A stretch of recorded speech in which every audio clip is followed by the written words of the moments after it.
Jai Guruji Sangat ji. May Guruji bless each and every Sangat who's listening to this reading today, and may the divine blessings of Guruji Maharaj be bestowed upon each and every one of you out there. Before starting the reading, let's begin with the mantra jap first. Om Namah Shivaya, Shivji Sada Sahai. Om Namah Shivaya, Guruji Sada Sahai. Jai Guruji, Shukrana Guruji. Anantam Anantam, lakh lakh bar Shukrana mere Malik. Sangat ji, we could not complete chapter 33 in the last reading, so we'll be starting today's reading with chapter 33. So let's begin. Chapter 33, the Appeasement of Himawat. The sages said, Shiva is the father of the universe, Parvati is the mother of the universe, hence your daughter shall be given to Shiva, the supreme soul. O Himalaya, by this activity your life will be fruitful. You will become the venerable person of the most venerable in the universe. There is no doubt about it. Brahma said, O great sage, on hearing these words of the 7 sages, the Lord of Mountains bowed to them with joined palms and spoke thus. Himawat said, O yes, 7 sages of great enlightenment, what you have just now said has been already cherished by me by the will of Shiva. Now a certain Brahmin professing Vaishnav cult came here and spoke very critically about Shiva. Ever since the mother Parvati has gone out of sense, hence she does not wish her daughter's marriage with Shiva. She has entered the chamber of anger. She is aggrieved and her clothes have become dirty. O Brahmins, her obduracy is so great that she does not pay heed to any advice. I too am, you can say out of sense, I am telling you the truth. I do not wish to give my daughter to Shiva, who is apparently a mendicant. Brahma said, O sage, after saying these words, the king of mountains, deluded by Shiva's magic, became silent and sat amidst the sages. The 7 celestial sages praised the magic of Shiva and sent Arundhati to Menaka. Then, at the bidding of her husband, Arundhati, the bestower of knowledge, went quickly to the place where Mena and Parvati were sitting. After going in, she saw Mena lying in her grief. The chaste lady spoke to her these carefully selected, sweet and wholesome words.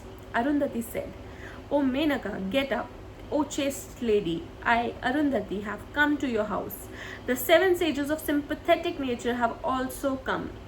Brahma said, on hearing Arundhati's voice, Mena got up quickly and bowed to her, who was on a par with Lakshmi in her brilliance. Mena said, Ha! What a meritorious thing is this! We are blessed. Arundhati, the daughter-in-law of the creator of the universe, the wife of Vashishta, has come here. O gentle lady, what for your visit now? Please tell me specifically. My daughter and I are your slaves. Be merciful to us. Brahma said, Arundhati, the chaste lady, thus addressed, advised her in various ways and returned to the place where the sages were seated. Then they began to advise the Lord of Mountain after thinking on the feet of Shiva. They were clever in speech and they spoke respectfully. The sages said, O Lord of Mountains, may our words, the cause of everything auspicious, be heard. Give Parvati to Shiva, become the father-in-law of the word destroyer.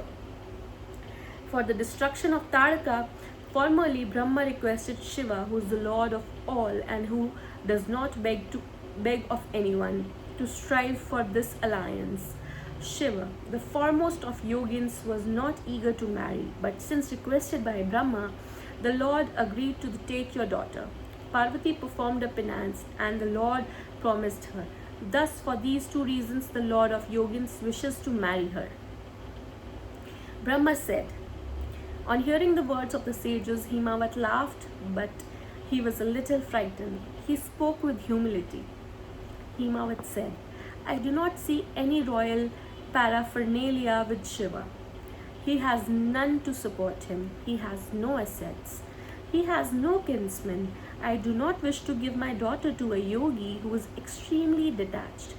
O yes, sons of creator of Vedas, tell me decisively, If a father were to give his daughter in marriage to an unsuitable person out of love, delusion, fear, or covetousness, he is doomed. He will go to hell. Out of my own free will, I will not give her to the trident-bearing Shiva. O sages, whatever arrangement is befitting here may kindly be carried out. Brahma said, O excellent sages, on hearing these words of the mountain, Himawat, Vashishta, the most eloquent among them, replied. Vashishta said, O Lord of mountains, listen to my words in every respect conducive to your welfare. They are not against virtue. They are true and shall bring about your joy here and hereafter. Statements in ordinary language and in Vedas are of three forms. A scholar knowing all laws understands them by means of his pure vision of knowledge. It is only an enemy, though keen in intellect, who says what is pleasing to the ears now, but what transpires to be untrue and unwholesome afterwards. He never speaks wholesome things. Only a virtuous and sympathetic friend will speak such words as are unpleasant in the beginning but conducive to happiness in the end. But the third variety of behavior, nectar-like to the ears, conducive to happiness on all occasions, essential and truthful, is considered to be the most excellent. O mountain, these are the three types of behavior as mentioned in the treatise on polity. Treatises on polity. Tell me which type of behavior shall I adopt to please you? Shiva, the Lord of gods, is devoid of riches created by Brahma, but his mind is engrossed in the ocean of true knowledge. How can Lord Shiva, whose knowledge bliss, himself have any desire of articles created by Brahma? An ordinary householder gives his daughter to one who has a kingdom and riches in his possession. By offering his daughter to a miserable person, a father may be guilty of slaughtering his daughter. Who can think Shiva miserable, whose servant is Kuber? He is attributeless, supreme soul, great lord, and greater than Prakriti. He could create and annihilate things by a mere sportive touch of his eyebrows. His manifestations are threefold. He is cause of creation, sustenance, and annihilation in the names of Brahma, Vishnu, and Shiva. Brahma says in Brahmalok, Vishnu in the milk ocean, Shiva in Kailash. All these are the attributes of Shiva. The primordial nature born of Shiva maintains threefold forms in the creative activity, partially out of sport, with diverse digits. Vani or Vani, the deity presiding over the activity of speech, is born of his mouth. Lakshmi in the form of riches is born out of his chest. Parvati manifested herself in splendors of the gods. After killing the demons, she granted riches and glory to the gods. Another Kalpa, she was born of the womb of Daksha's wife. Her name was Sati. She attained Shiva. Daksha gave her to him. By her yogic power, she cast off her body on hearing about the insult of her husband. She is now born to you in the womb of Mena. This Parvati is the wife of Shiva in every birth. In every kalp, she is the great cosmic intellect, mother of wise men. She is victorious always in the form of Siddha, the bestower of Siddhi, and is Siddhi personified. Shiva carefully preserves the bones and ashes from the funeral pyre of Sati. Hence, you give your daughter, this gentle lady, to Shiva out of your own free will. Otherwise, she will herself go and surrender herself and his beloved wife. As his beloved wife.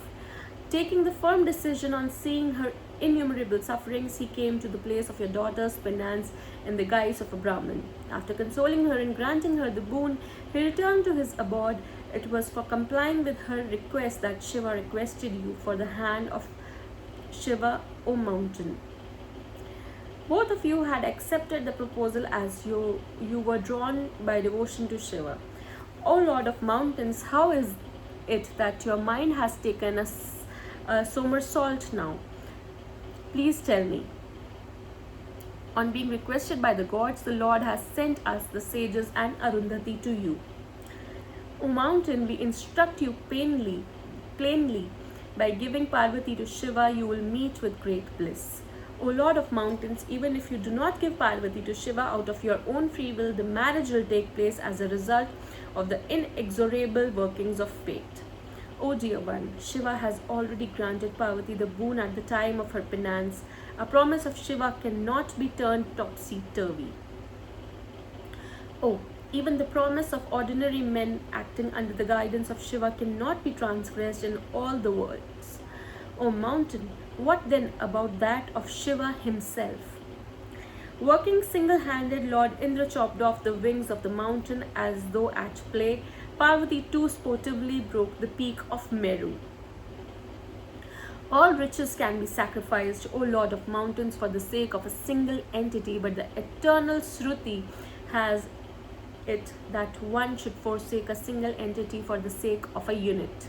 When danger was imminent at the hands of the Brahmin, the chief of kings, Anaranya, saved his entire asset by giving his daughter to him. When he was threatened by the curse of Brahman, his preceptors, wise kinsmen, and people well versed in the science of polity advised him hastily. O King of mountains, you too save your kinsmen by giving your daughter to Shiva. You can claim thus the gods too to your side. Brahma said. On hearing the words of Vashishta, Himawat, with a dejected heart but laughing outwardly, asked him about the details of the story of the king.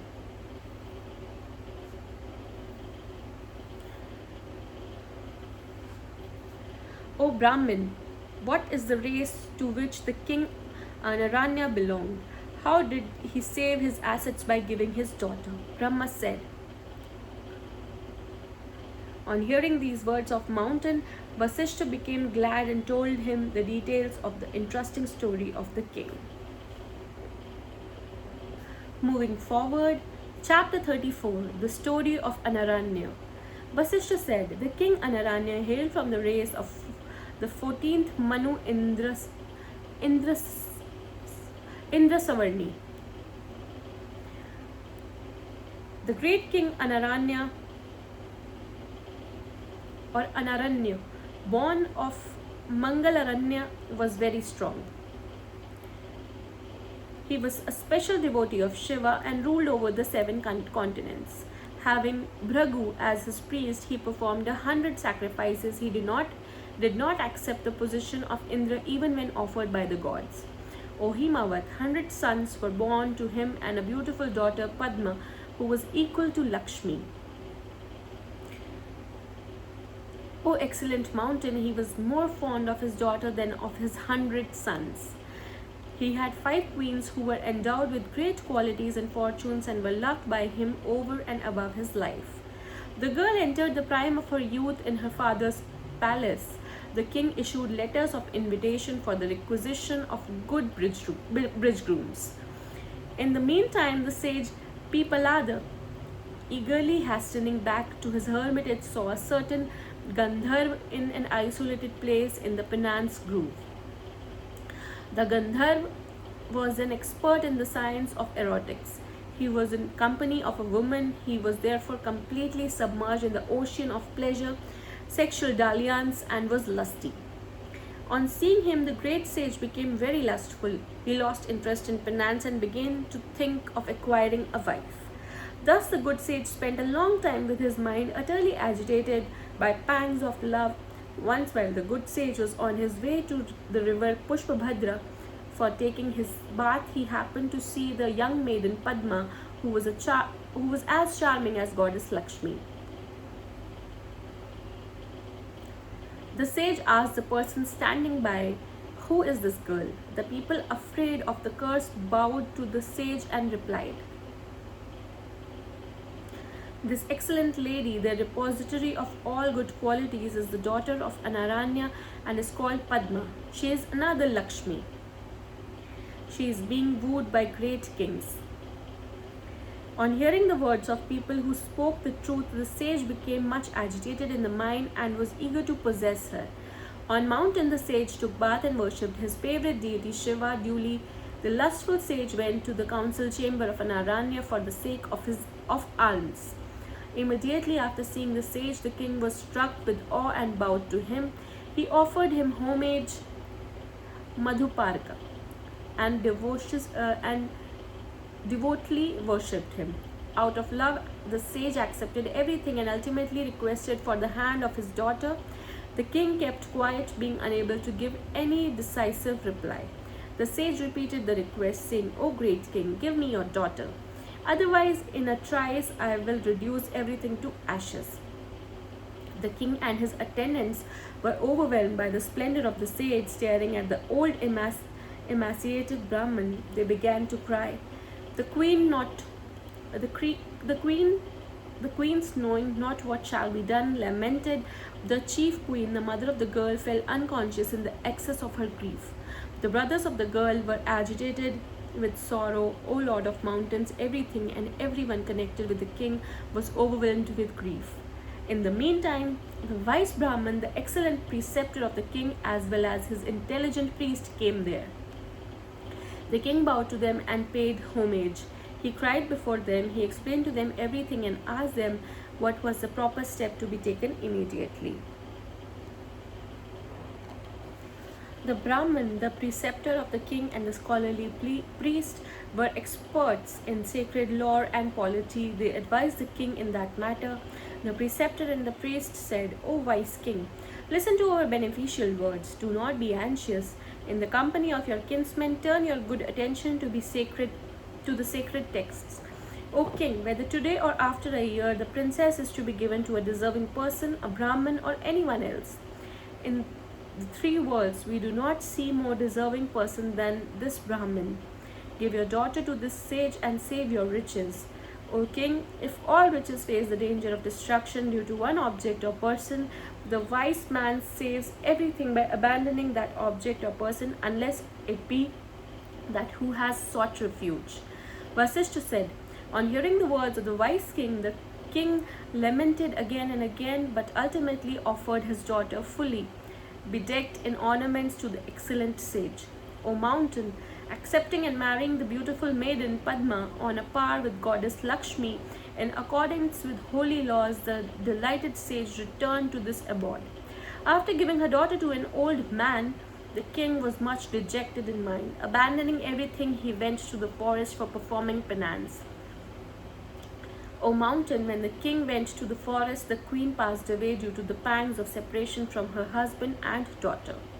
Without the king, the respectable sons and officers of the king became unconscious. The other people, thinking that the king was dead, lamented much. Anaranya went to the forest, performed great penance, and worshipped Shiva with devotion.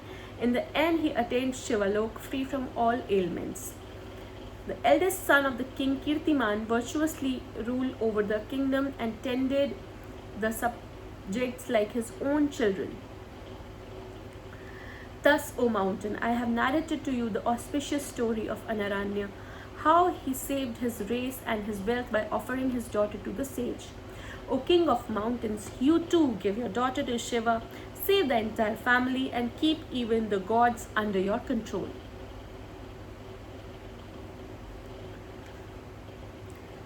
Moving forward, chapter 35, the story of Padma and Pippalada. Narad said, "Oh dear, what did the excellent mountain do after hearing the anecdote of Anaranya and the marriage of his daughter? Please tell me." Brahma said, after hearing the story of Anaranya, including the anecdote of the offer of his daughter, the Lord of Mountains again asked Vashishta with palms joined in reverence. The Lord of Mountains said, "O leading sage Vashishta, O son of Brahma, O merciful one, you have narrated the wonderful story of Anaranya. What did Padma, the daughter of Anaranya, do after marrying sage Pippalada? Please mention her story fully." Vashishta said, the very old and venerable sage Pippalada returned to his hermitage along with his wife Padma and passed time in pleasure. He was not too much sensuous. He continued to perform his penance and holy rites in the forest and on mountain. The daughter of Anaranya served the sage devotedly, physically, mentally, and verbally, like Lakshmi serving Vishnu.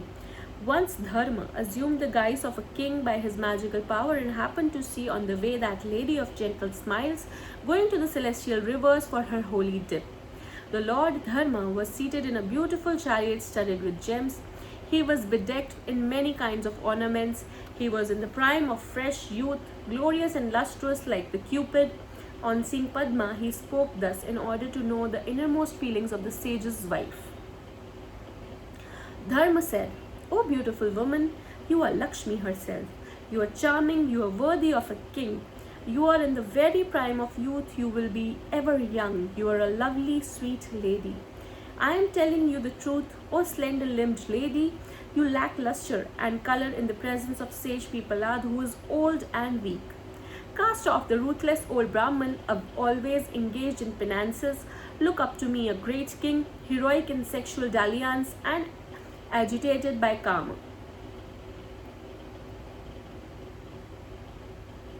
A beautiful woman acquires beauty as a result of the merit of her previous birth. The beauty becomes completely fruitful only after embracing a man of aesthetic taste. I am the lover of 1,000 beautiful women. I am an expert in the erotic science and literature. Abandon that husband and make me your slave. You can indulge in sexual dalliance in the beautiful, secluded forests, mountains, and banks of river in my company. Make your life fruitful." Vashishta said.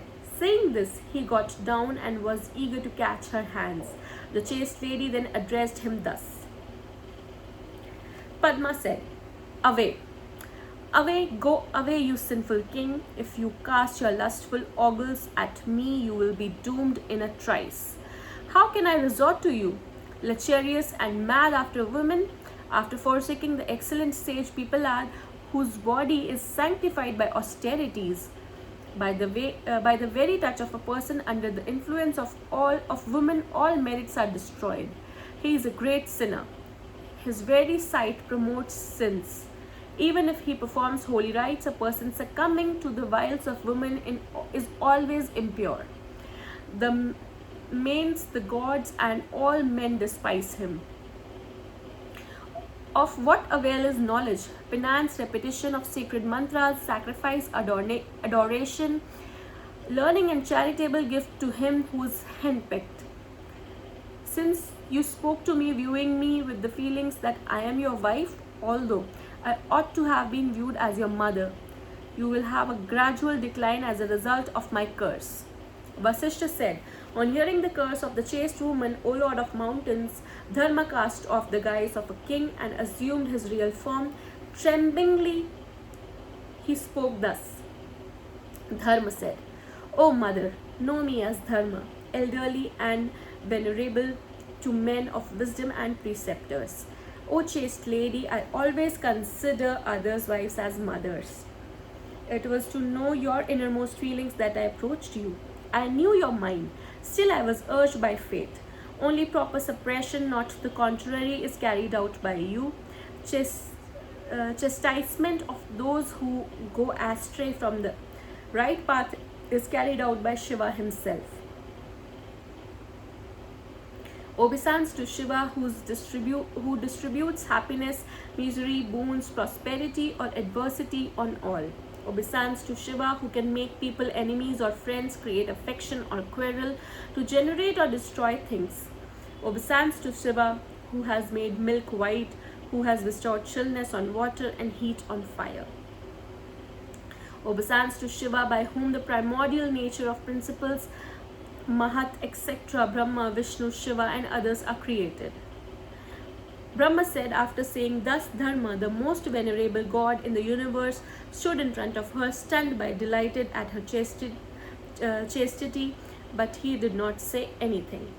Princess Padma, the chaste beloved of Pippalada, O mountain, was surprised on realizing that it was Dharma and said, Padma said, "O Dharma, you are the ever-present witness of all activities. O Lord, why did you deign to deceive me to know my mind? O Dharma, what has been done already does not amount to any guilt on my part. You have been cursed in vain by me, but it was due to my ignorance and innate nature of woman. I am now thinking as to what shall be done about it. May the idea strike me whereby I may get peace. This sky, these quarters, and the winds may get destroyed by the curse of a chaste lady will never be destroyed. In the Satyug, you shine with all the legs, O King of Gods, on all occasions, day or night, like the moon or a full moon night. If you are destroyed, the annihilation of all creations will occur, but a sense of helpless despair is unnecessary. So I shall explain. In the Treta Yuga, one leg shall be defunct, O excellent God, another leg too shall be defunct in Dwapar, and third one in the Kali age, O Lord. In the later half of Kali, all the legs will be chopped off. Again, in the Satyug, you will attain perfection. In the Satyug, you will be all pervasive, and in the other yugas, partially so. This, in accordance with the yugas, you will be maintaining your position. Let these words be mine be true and pleasing to you. I am now going to serve my husband. O Lord, you return to your abode.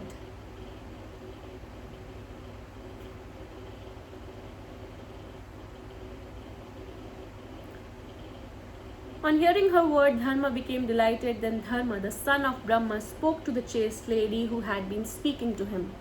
Dharma said, O chaste lady, you are blessed. You are devotedly attached to your husband. Hail to you. Take this boon. Your husband is the cause of your great protection. Let him be a young man with sexual vigor and righteousness. He shall be comely in appearance, good in conduct, eloquent in speech, and perpetually stable in youth. Let him enjoy more longevity than Markandeya. Let him be richer than Kuber. Let him enjoy more prosperity and power than Indra. Let him be devotee of Shiva on a par with Vishnu. Let him be a great Siddha and Kapil. Let him vie with Brahaspati in intelligence and with Brahma in equanimity. You will be blessed with all the fortunes of your master as long as you live. Also, you will be perpetually young. Undoubtedly, you will become the mother of 10 sons who will be greater than your husband. They will have all good qualities and live long. O chaste lady, let your abode be endowed with all riches, brightly illuminated, always and superior to even the abode of Kuber. Vashishta said, O excellent mountain, after saying thus, Dharma stood quite there. She circumambulated him, bowed to him, and returned to her house. Bestowing blessings upon her, Dharma returned to his abode. He praised Padma lovingly in every assembly he visited. She sported about in secret with her husband, who became a young man. She gave birth to sons who surpassed her husband in their good qualities. All kinds of riches were granted to the couples, increasing their happiness. They were conducive to the prosperity here and hereafter. O Lord of mountains, this ancient story of couple has been narrated to you. You have heard the story with pleasure and respect. Knowing the real situation, give your daughter to Parvati to Shiva. Cast off sins. O Lord of mountains, in the company of your wife Mena, after a week there is a very auspicious hour, very rare to meet with. The presiding planet of the Lagna is in the Lagna. The moon is in conjunction with his sun, Mercury, as well as the constellation Rohini. The moon and the stars occupy pure positions. The month is Margasirsa, and the day of Monday, free from all defects. All the planets are in auspicious conjunction. They are not aspected by the evil planets. The Jupiter is in the position that is conducive to the birth of a good child and all good fortune in the bridegroom. O Lord of mountains, give your daughter Parvati, the mother of the universe, the primordial being of Shiva, the father of the universe. You will then get quiet and contentment. Brahma said, after saying this, the excellent sage Vashishta, most excellent of wise men, stopped after remembering Lord Shiva, the creator of divine sports of diverse varieties. Thank you so much, Sangatji, for listening to this reading today. We shall stop here by Guruji Maharaj's Agya. in the later reading, the next reading, we will be continuing with chapter 36.